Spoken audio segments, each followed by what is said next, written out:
like it's been a long day, and yet we've got some news, and we have news that we're waiting for, which is obviously going to be really important. So I would encourage you guys to keep an eye out for that. I will be in the Discord updating everybody with what I'm doing. We're going to spend this first part talking about what I'm planning to do today. Then we'll go back and forth with some ideas, some questions you guys have. There's a lot of different ways to go for a small slate today when there's such great spots potentially for three teams. And then some. So you're going to get a lot of really low ownership in some spots. I would encourage people to try to find some interesting low owned plays to get off of some of this chalk. I think it's pretty doable in some certain spots, and I'll just mention some of the guys, as we go along. But basically, here's where I'm at. So looking at everything, I'll pull up the Saber Sim in a minute.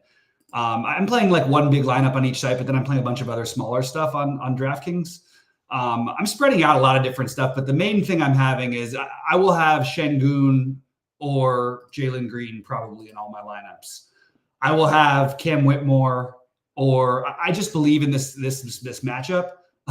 You got to get exposure. I will have Cam Whitmore or Jabari Smith in all of my lineups. I will have maybe some Dylan Brooks where I don't have Jabari and Cam Whitmore, just because I want to get overexposure here. And that's the first part, and that's the first game, so it's kind of important. On the Indiana side, because of the ruling out to it really depends on where you look when you're looking at projections. And Buddy Hield is the one I'm actually interested in at low ownership with no Matherin. We'll see what happens with Jalen Smith. I know that Nembhard and it up the projection for Miles Turner, McConnell. I have a little bit of interest in Buddy Hield and a little bit of interest in Aaron Nesmith on the other side, just talking about the first game. The next big spot to figure out what to do is New York. So where I'm playing like more Precious, I'm playing more Brunson. Where I'm playing, I'll play some DiVincenzo and Hart together or separate, whatever. I probably won't have any lineups with DiVincenzo and Miles McBride. I was higher on Miles McBride to start the day. I'm lower on him now. I do worry about this game turning into a blowout, but Tibbs just plays this guy so many minutes. These median projections of their minutes across the industry are just a little too much for me to ignore this Knicks team. So on DraftKings, I'm actually playing more Precious on FanDuel, but I have no problem.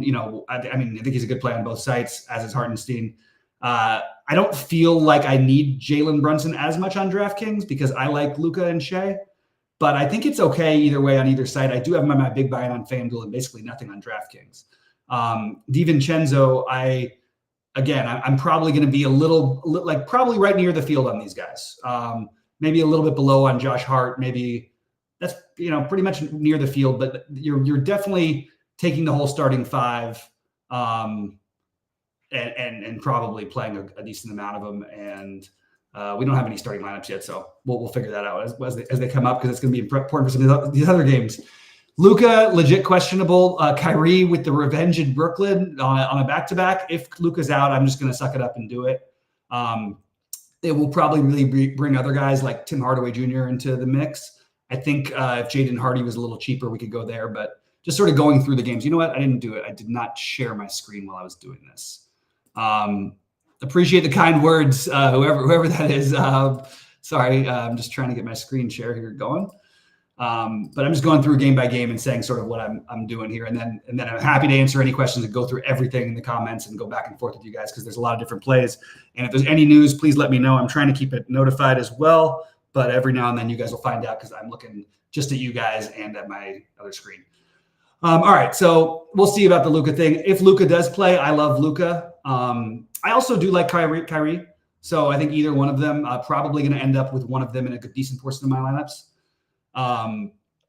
Other people are like sort of, Royce O'Neal is going to have some ownership. Let's get a starting lineup before we do anything, I guess. But ideally we would have a starting lineup before we do anything. I don't know if Royce O'Neal is going to start, and I'm actually interested in what they do end up doing starting wise. It's a weird situation in Brooklyn, and I'm having this is the team I'm having the most of a hard time with of anybody. I like the idea of DSJ, but again, you have guys playing a back-to-back coming off of injuries and stuff in this game. It's very weird. So it sort of goes against something. It's sort of like my Knicks thing. My Knicks, I'm worried about the blowout. And then Brooklyn, I'm just worried about like the back-to-back for DSJ, do we really want to do that at high ownership? As of right now, I do have DSJ and Royce O'Neal quite a bit. And I think I'm going to stick with it as of right now, unless, we hear other news that opens up some more. But, I forgot to mention before, I have Eamon Thompson in every lineup on both sides. Dinwiddie, I am more interested in on FanDuel because of the way the pricing structure is over there. But I think that I love Cam Thomas here. I wish he was going to be a little lower owned, but I love Cam Thomas as a run back. You can make a little game stack with whether Luka or Kyrie with, Cam Thomas, Royce O'Neal. Don't love having Cam Thomas and DSJ together, but it's an unusual situation, and I am going to do probably a tiny bit of it. I'm worried that Ben Simmons plays a little bit more one of these days, and it takes away from these guys. I'm okay with Bridges, but I'm a little bit lower on him and Claxton just because I was using the value more, and I like Cam Thomas as the gamble to spend up for. But I do think you could make a good argument for Mike Mikal Bridges actually being the safest one to get to like 35 to 40. And as I see a question in chat from Jolly, I like Jabari Smith. I think he's a really good play that's not getting the ownership these other guys are. I actually was hoping he'd be like around 6K, not even 6,400 is a little too much for me because I kept needing a 6K spot on FanDuel. But I think that's totally a good play and has a ton of upside. And I actually think he might, because people are playing Whitmore, maybe he doesn't get as much ownership. This is a question from Brendan that I'm going to get to in a minute, but you're going to see why this is an almost impossible question to answer today. Because you could make an argument, if you do a build, you might end up with 4 from Brooklyn or 4 from the Knicks. So I can't really say what's too many because for me, the answer for the Rockets is I'm playing mostly 2 or 3. I don't have 4. I have 4 one spot with a run back, but even that feels a little unnecessary. The ones I'm locking in Eamon Thompson, I'm playing Şengün or Green everywhere. So I'm having at least 2 Rockets. And then I'm mixing in the Brooks, Whitmore, and Jabari. So probably 3 in most of my lineups would be my answer, I guess. But the thing is with Knicks, everybody else is getting to 4 and 5. And I'm only getting to like 1, 2 on DraftKings. I did stack it a little bit more on their side and on FanDuel. And I did want to just address the thing. I think this is a very high risk play. This Trey Jamison in the minutes should be really, really, really, people should be really speculative about that. It's not so much on DraftKings, it's on FanDuel. I'm actually still considering playing him because I love my build so much. But I'm gonna wait and see what else opens up before I commit to that one because I end up with 0 of them. Outside chance I end up with him in my biggest buy-in on FanDuel. So we'll see. But the Brooklyn thing, I think I think most of my lineups have 2 from Brooklyn as well. So you're already down to 5 spots, and then I only get 1 Nick. Or I have 1 from Brooklyn in some lineups, but mostly those Rockets take up a lot of my spots, and I like them better than I like the Brooklyn and New York things a little bit. Just with the unknown situation without Van Vliet, I think it's a lot to gain edge on. Because of all that, I'm not playing much from Orlando. I have a few Jonathan Isaac shots to go with my stuff. If he was 3,500, I would have a ton of him because I keep ending up on a build I love that has 3,500 left in a forward spot, and he's 36 obviously, so I can't quite play him in those builds.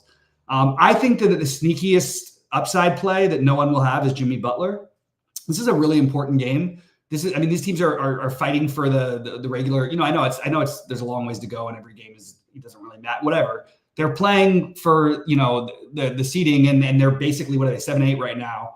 It's a big game for them. These are the kind of games that teams really and having that the edge and record against a team it may come down to that whether you're in the play-in or not come postseason. So they're going to go out there. And when Jimmy Butler's in a tough spot, he can put up numbers. We've seen it lately a lot more. I think he is the get weird play that no one I've heard talk about yet, and I think it's interesting. Minnesota, the get weird guys for me are Towns and Edwards, but I'm not really focused on Minnesota tonight, to be honest. I'm not really focused on Chicago, to be honest. If I had to play anybody, it would probably be DeRozan, followed by White and Vooch. But that's where I'm at right now. MT asking.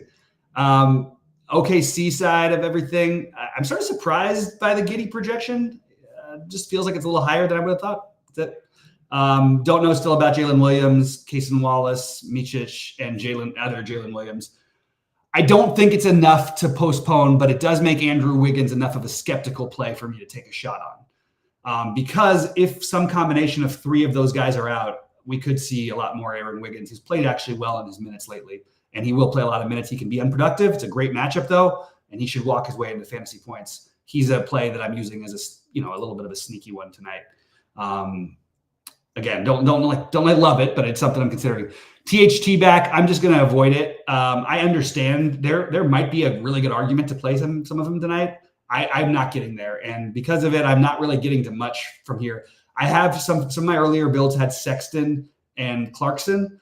I haven't quite taken those out yet, but that's what I was, that's sort of where I'm at. So mostly to focus on DraftKings on the earlier games. To touch on the FanDuel really quickly, late game, because FanDuel you can play the Phoenix and Milwaukee. I like the idea of getting some exposure on FanDuel to that game. I didn't find the way I love I love how to. I couldn't quite get the build right. But I mean, if Luka's out, I think you could put Giannis lineups as a priority, and then have Kyrie as your point guard, whatever, something like that as a starting point. And then I think the Devin Booker revenge of the NBA Finals, take a shot. Why not? It's we're looking for different spend ups. Everybody's going to play. I think everyone's going to play Shea. I am personally lower on Shea slightly. But I really like him. It's just, I actually thought it'd be a little bit higher, the ownership on him. I'm guessing it's going to be a 25. I thought it'd be actually 35% of the higher buy-ins. But until we hear about Luka, I guess it's going to sort of hedge. So we don't really know how accurate the ownerships are. But so that's sort of what I'm doing. I'll give you guys a very quick look at my early builds. There you go. And then we have to put it away because I'm going to get in trouble with DraftKings. But I do like to be completely transparent. So here we go. We're going to get into it all right now. Appreciate the kind words from Roth Window Cleaning Services, the best show around. We appreciate that. Please hit the like button, guys. We appreciate that. Kyrie will play. We already knew that one. So that's good to know. But we knew that one. We'll go to some very basic questions. MD, is Amen Thompson a decent play? So Amen Thompson, if you don't play him, you're going to be one of the only people who doesn't. I'm not saying that you have to play him. And also, we don't have a starting lineup yet. It's not a guarantee that he starts. But assuming he does, even if he doesn't, I'm probably playing Amen Thompson 100% on both sites. It's very unlikely that I get to know Amen Thompson. I honestly haven't found the right pivot to even make me want to do that. Okay, Jalen Green from Jolly. Jolly, I don't know if you caught the part of this, but I did say I'm playing Jalen Green or I'm playing Şengün in all my lineups. That's happening along with Amen. So that's already my 2 automatic rockets. So that's why I keep ending up there as of right now. Again, things could change with late news and all that stuff. Looks like Goldie updated his projection, so I'm going to have to refresh and see if we can get his updated stuff, because some of the projections he had a little different than what I was thinking. But let's look at the industry aggregate and see where we're at. Yeah, the aggregate. So we got Goldie at 71% ownership. Look at some of the differences between the industry thoughts. Royce O'Neal looks to be more popular than what SaberSim thinks. Looks like Precious is going to be more popular slightly. Nothing crazy. DiVincenzo, pretty significant number on DiVincenzo. I am curious where that number ends up. I think it ends up closer to 25 to 35. Somewhere that seems, I don't know. It's tough. It's tough to guess on that one. I think Shea ends up higher than this, but I do think that it's going to be closer to 25 than 18, like we said, or 15. I think it might actually be even a little higher. Mikal Bridges is one that I'm definitely underweight on. I look, there's nothing wrong with the play. You have a funny revenge. You could have the revenge for Kyrie going back to Dallas and the revenge for Dallas letting go of Dinwiddie as a funny little thing. But I just didn't get to as much Bridges. I think I'm going to end up with a little bit after we get off of here, because I do think it's a strong enough play with like very low risk and some upside. But I just had a hard time with Brooklyn. So I think I'm going to have to figure out ways to get more Brooklyn probably. But still, I want to remain with Houston as my focus. As I said, I'll be way overweight on Şengün, Dennis Smith Jr. I think he's probably going to be a little higher than 20%, to be honest, but in the high buy-ins anyway. But I do think that I think that he's got definitely some risk in this and also massive upside. Also, a little revenge for Dennis Smith Jr. You could go double revenge and play Dinwiddie and Dennis Smith Jr. Not the ideal guys to pair together, but they take away from each other technically just by even being on the court. But Dennis Smith Jr. won Rookie of the Year for Dallas. I wonder how many people remember that. Luka, we'll see if he plays. That's gonna be what that depends on. Kyrie, I don't know if that's really gonna happen if Luka plays, but that seems reasonable enough. Reasonable enough to play or fade. I'm okay either way. I actually think Luka will be lower owned because of the perception when people actually come down to clicking the buttons. I really do. than he's being projected right now. Okay, Josh Hart. Look, all these are pretty similar between Goldie and SaberSim, but there is slight differences. I think Goldie's is more accurate with Miles McBride. It's weird. The industry aggregate projection is higher, but the ownership is lower. It's kind of an interesting thing. I agree with this Jalen Brunson. I thought it would be less than 20% today, so I'm happy to see that. I'm not buying that Jonathan Isaac ends up 15% owned, but I do understand why he's being projected to be 15% owned. And then we'll get into some other questions because this is sort of like covering basically all the ownership. DeMar DeRozan, I'm not buying that DeMar DeRozan's going to be any ownership. Like, I think, okay, he'll have no ownership on FanDuel. On DraftKings, I think he's going to be like, I think he'll probably be around 10, maybe a little lower. Everything else seems pretty much in line with what we would have thought. All right. And shout out to Goldie for keeping it updated. It's really, really tough what he does, and we're trying to automate the stuff, but the guy's got to work his ass off just doing this as a one-man aggregator. So shout out to Goldie. Precious or Hartenstein tonight? Precious is my answer, very slightly over Hartenstein, straight up. Again, if straight up no positions matter, it's so close. I have a little more Precious, but I am totally fine if you wanted to take more Hartenstein. I really think that's really close. Nothing else mattering but position. I'm playing more Precious because he's cheaper and he has more, he has position eligibility. Okay. Keep getting all the Royce O'Neal, not sure about it. Yeah, I'm sort of with you, man. I mean, it's not that we love the Royce O'Neal thing, but I'm actually a little more okay with it than probably most people are. If he starts. If he doesn't start, I think there's reason to have some concern. Yeah. And I also think his projection will go down. So keep in mind that Dallas starting lineup is going to be important. It'll probably come after the first game locks, probably right before the second one. All right. Any other questions or thoughts, guys, about this slate, about this or anything else? I am on my way tomorrow, just as a reminder, to Waste Management. Looking forward to that. And should be a fun time with friends and pretty pumped. And I'll be all there through Super Bowl weekend, so it should be a good time. Anyway, I don't have a whole lot else basketball to go over until we get any news or starting lineups. So unless we have anything else come up, I am probably going to get out of here, but I'm happy to sit here and talk as long as you guys want to. So please don't forget to hit the like button. Check out some of the packages. We got some great deals right now, and we would encourage everybody to check those out. But this is what happens to me: is if there's no back and forth, I literally I need a co-host. I need my guy Sheets back, but we'll have him back tomorrow. Unfortunately, he won't have me back the whole time. See, Sheets doesn't need anyone. He just loves to do his builds and try everything. We could run a build here with just see what it says. Let's do something. Okay. Let's run the build and let's do it for the contest. Which contest? We'll do it for the lottery here. Why not? Amen Thompson confirmed starting. Thank you, Brendan. Scottie Pippen is an interesting large field tournament play. I did not get to any of him, but I totally am okay with if you want to play him. I just didn't get to it. It's hard to spend that on a very risky play, but I actually, it did cross my mind that this might be something everyone's overlooking. Why doesn't, excuse me, I'm clicking the wrong thing. All right. So wait, we want what do we want? I can't even remember. No, just kind of figure out the way these things are. They thought they were set up at the biggest ones at the top, but maybe not. Where is it? Huh? Do we not have the big one? Yeah, it's strange. Oh, I guess it doesn't count as the flagship enemy? No, it's got to. All right. Well, that's weird. I'm not sure why that is. Let me go down past here. What is it going on? Huh? Oh, they have the Rainmaker there. There's the fadeaway. Okay, I'm sorry, guys. I thought it was a different order. My bad. Save settings. Okay, let's just we'll just change this number by, let's go for 34, and we'll go to 25. And let's just make this an even 30. Well, that doesn't really matter. Let's build the lineups and see what it says. John,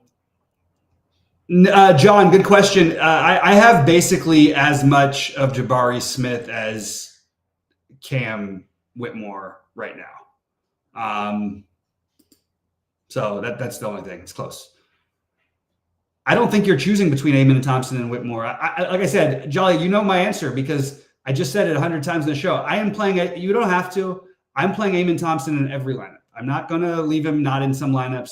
There will be no lineups I have on either site as of right now without Eamon Thompson.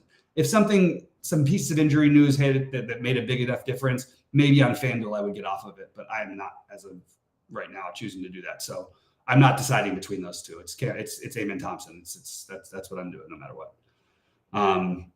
Kind of curious to see what kind of build is going to get. So how many do you guys think it's going to give us of each team? I think it's going to give us 2 Rockets, 3 Knicks, 1 or 2, no, at least 1 from, so put 2 from Brooklyn, 3 from the Knicks, 2 from, no, yeah, 2, that's 7. So that'll be 7 of 8 spots will be Houston and Brooklyn. That's my bet right now. 6 of 8. So maybe it does end up 2-2-2. I'm curious what it gives the most of. Let's see what we got. What else? Guys, drop in any more questions. We're just waiting for this thing to finish building. I didn't really, change much. As you guys can see, I just made a tiny little correction. And so this is basically what the optimizer is going to spit out for the lottery, specifically for the lottery. I'm going to run a single entry build after this just for fun because Sheets likes to do this stuff. So I'm going to do. So, okay. So where is it going to get for each player from me? My guess is it's going to give me all the Eamon Thompson. Yes. So it's 100% Eamon, 100% Precious, 95% Royce O'Neal, 70% Whitmore, 60% Jalen, and so on and so forth. Miles Turner, an interesting name, 30%. Yeah. So basically, we've got Eamon, Precious. So it's 1, 2. That's 2 Rockets, 2 Knicks. And then it drops down. And then the third Knicks in there. So most of them are probably going to have 3 Knicks. Yeah. You're going to see a lot of 3 Knick builds, probably no less than 2 and probably just about 3 in every lineup. Yep. And then you've got 2 Timberwolves. Wow, that's an interesting build. Yeah, see, you get the Rockets, Knicks, and less Brooklyn than maybe people would have thought. Maybe they're on to that Brooklyn feels a little more suspect of a situation. Something about this, their whole thing, just the rotation, I just feel like are not solidified enough for these ownerships. But at the same time, like the opportunity should land some people there. But maybe Ben Simmons takes enough away to where it doesn't. Because that's the only thing that stands out to me from this little exercise is you go down and we don't have anybody till Dennis Smith at 30%. He's like the 12th most owned player for us, the 10th most. 4 Knicks before him, two Rockets before him. You even have Rudy Gobert. I like the Rudy Gobert play a little bit, but I didn't get there myself. I have no issue with it though. I think it's an interesting 6,900 play. I have no issue with the Miles Turner thing either, by the way, as a run back. What it's not getting to any of is the one I thought was an interesting tournament play, and I still think I may take this Buddy Hield shot and just live with the results. It's hugely volatile with Indiana, but we just saw this happen where he just put up 33 plus twice, and he didn't even shoot the ball that much. Like if he could have one of those games, they're at home. I could see this being like a Buddy Hield get weird, or get low ownership play. Yeah, of course. I'm absolutely concerned about Jabari Smith. I mean, he's losing minutes though to Eamon Thompson, but to Eamon Thompson and Cam Whitmore. But now with Fred VanVleet gone, those guys are gone. Like those minutes are going to be solidified anyway. You know what I mean? So that's why you'll see Jabari, even though he doesn't project amazing tonight. First of all, his ceiling is absurd. But you see right here, his projected at 35 minutes almost. There's a reason for that. That's how this team, they're missing a guy who plays 40 minutes a night. There's just no way that, these guys, did they get a starting lineup officially yet? I know that we said we knew Cam was in, but let's see what the starting lineup is. And don't have it. Yeah. I don't think anything else will be different. If they didn't start Jabari for some reason, I would get nervous. But yeah, of course, it's something to be nervous about. It's a trend, but it's also a trend that's keeping this stuff down. Like he could be, again, I'm surprised that his ownership is projected as high as it is. I would have thought he'd be significantly lower owned than Whitmore. I think that Cam Whitmore is an awesome, but he's more of a flyer play. Like you're not going to get the consistent minutes out of him in general. Now, Jabari, usually you will. It's been kind of unusual situations. Also, don't just look at the game logs. Weren't 2 of those games insane blowouts? I think I'm 90% sure 2 of those games were one was a 40-point blowout, I think. Or the Lakers one was a complete blowout. I know that one. So don't just look at the game logs. Make sure if you are, you're looking at the actual score of the game, and then maybe try to figure out how the game played, because I don't think that I think it is a little fluky. But also remember, Fred VanVleet is out now, so that's the big thing. If I had to choose between, we already did that. All right, well, I ran that one. I'm just going to be for my own curiosity's sake, because I promised I'd start running more sims. So let's delete this one, and we're going to start a new one. Okay, we're going to try one for the single entry. Let's do it for the $100 single entry. Okay, so where is it? The Showtime. Okay, that's a small $100. No, let's not do that. Okay, this one. All right. And we're going to run save settings. Okay, build settings. We'll do one, and we'll see what it says. Oh, wait, let's do one more thing. We'll just do this. 3, 6. Apply and rebuild. Let's do it. All right, so we're just looking for one lineup here for a single entry, what kind of thing it would give you. It's probably going to be very, very similar to what we just saw. So Gobert, even in this single entry, okay, because you end up with that 7K if you play the Brunson play. Okay. I don't necessarily know how I feel about the Cam Whitmore single entry stuff. It feels volatile, and that's okay. Like it's a huge upside play, and if you don't have him, you might be dead. But I just think he's being treated like everything seems to like him better than Jabari. I'm just having a hard time not believing he's not higher owned than Jabari. I'm having a hard time with it myself. I don't buy it. That's where I'm at. All right, guys. Well, I'm going to say good luck to everybody. We appreciate you all. They appreciate the likes and everything. Anybody interested in any package or anything like that, let Goldie or myself know in the Discord, and we'll go over it with you, Rody as well. And good luck to everybody today. Hope you guys do well, and hopefully we'll have something to celebrate going into golf weekend. Oh, I did promise. Again, these are going to change, but I'm going to show my real quick FanDuel builds. Okay, screenshot if you have to. If you want to, I'm going to change them anyway. They're not going to be exactly like that, but that is where I was at currently. Anyway, appreciate